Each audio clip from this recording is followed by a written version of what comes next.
20 milyong piso na pondo ang ipinagkaloob ng ambag sa Maguindanao Provincial Hospital. Ang kwentong kalusugan sa BARM mula kay Jen Garcia.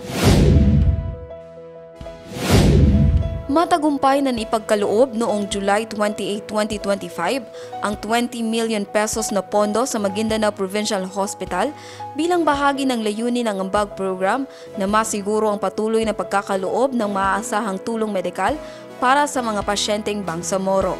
Ang pondo ay personal na tinanggap ni Dr. Muhammad Arif Baguntadi, OIC Provincial Health Officer 2, Chief of Hospital, na nagpaabot din ng kanyang taus-pusong pasasalamat sa ambag program dahil sa malaking tulong na naibibigay nito sa mga mahihirap na pasyenteng Bangsamoro.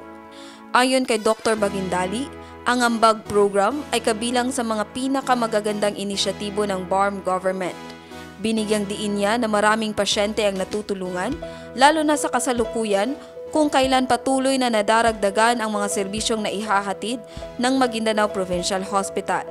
Sa direksyon ni Chief Minister Abdul Rauf Makakwa, patuloy na pinalalawak ng ambag ang serbisyong medikal upang maramdaman ang kalinga at serbisyo sa bawat sulok ng Bangsamoro. Jen Garcia, iMinds, Philippines.